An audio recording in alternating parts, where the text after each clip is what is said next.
这是一只邪恶的村民，这是一只弱小的末影龙、铁傀儡、牛、鸡、凋零、僵尸、苦力怕、蜜蜂。如果把它们强行结合到一起，当当当当，我愿意称之为苦力怕凋零牛头人。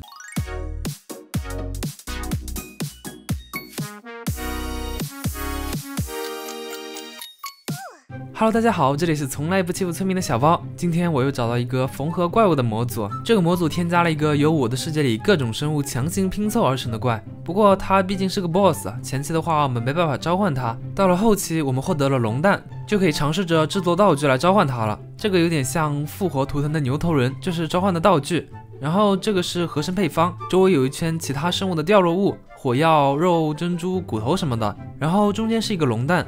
合成之后，我们拿着这个道具对着地面右键一下，我们的混合 BOSS 就可以召唤出来了。来仔细观察一下这个 BOSS， 首先它召唤的时候会出现一次大爆炸，身上有末影人的紫色粒子在飘，然后会不停的发出凋零的声音，稍微有那么一点点吵。你看它血条上面的名字，我给你们翻译一下，它叫做鸡牛羊猪蜜蜂村民末影人凋零苦力怕末影龙铁傀儡，是由各种名字拼凑起来的这么一个 BOSS。再来看看它的头。最左边的这个是个凋零头，但是长了个村民的鼻子。你看啊，我平时经常说村民是怪物的原因又多了一个，村民其实才是最邪恶的生物，好吧？然后中间的是牛头，牛头的眼睛被改成了末影龙，看着就有点凶。然后右边的这个是苦力怕的头，苦力怕的头就没什么特别的了。这几个头都被放在铁傀儡的身体上。然后我们来看一看背部，这个 BOSS 的屁股上还有一条末影龙的尾巴，稍微有点粗细。然后它背上的这个，你们看得出来是什么东西吗？它其实是蜜蜂的翅膀了。讲道理，这么牛的 BOSS 应该是可以飞的，可是它的翅膀是蜜蜂的翅膀，没什么力气，所以想飞也飞不起来。如果我们把它的背面当成正面，然后这个翅膀当成眼睛，当我没说。然后它的下半身肚子这里的话，则是僵尸的身体，青绿色的。裤子我不知道这是什么裤子啊，我想了半天也没想通。然后腿有一只是羊腿，还有一只是鸡爪子。这个怪物不但有这些生物的外形，还有一些怪物的能力。首先就是我们明显能看到的，它走过的地方，脚底下的方块都变成了泥土方块，这是因为它的身体里有羊嘛，所以草都被吃了。然后就是每次我们打它的时候，都会出现不同的声音和效果。这个是末影人的声音，然后这个是牛的声音，再加上我打它的时候受到的凋零效果。有时候打到它的时候，它还会召唤烈焰人，有的时候会把人击退到超远的地方。这个是苦力怕的声音，每次被打都有不同的效果，还有打雷之类的。我穿着全套的钻石护甲和他打还这么难，不过在远处用弓箭倒是可以一直摸他的血。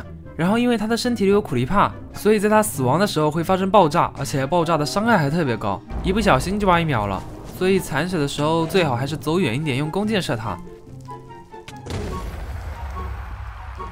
然后这个 BOSS 呢，我们击败他之后是不会有战利品掉落的。不过好在它的这个召唤物可以无限使用，那么我们就可以好好的利用这一点了。比如说利用它去打怪什么的，它会主动攻击周围的玩家和非敌对生物。那么我们可以把它送去占领村庄看看。再给村庄安排3个铁傀儡吧，3个铁傀儡打这1个铁傀儡还是不纯种的，这应该不会有人说我欺负人吧？不会吧，不会吧。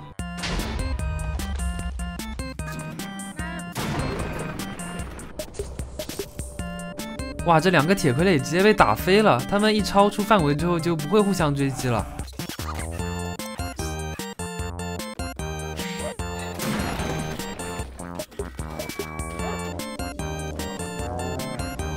好，我们的1号铁傀儡阵亡了，他一个人就把我们的 BOSS 打了只剩下一点点血，铁傀儡还是很厉害的呀。再把另外2只 BOSS 牵过来打。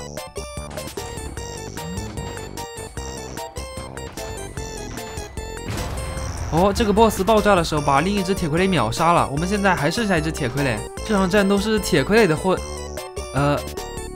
好吧，我忘记算 BOSS 的小弟了。BOSS 召唤出来的小弟把这个铁傀儡给烧死了。不过好在村庄是被守卫下来了。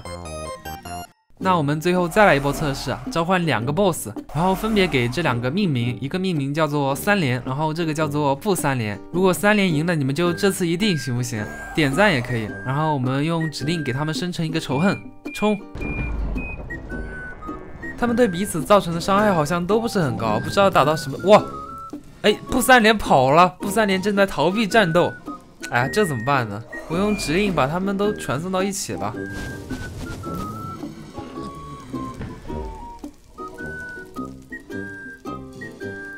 这个场面真的十分混乱，他们的小弟太多了，到处飞火球。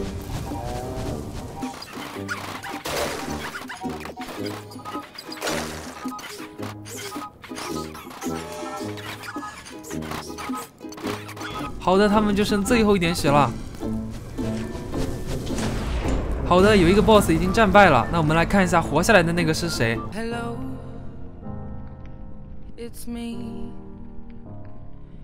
我小包，下期再见，拜拜。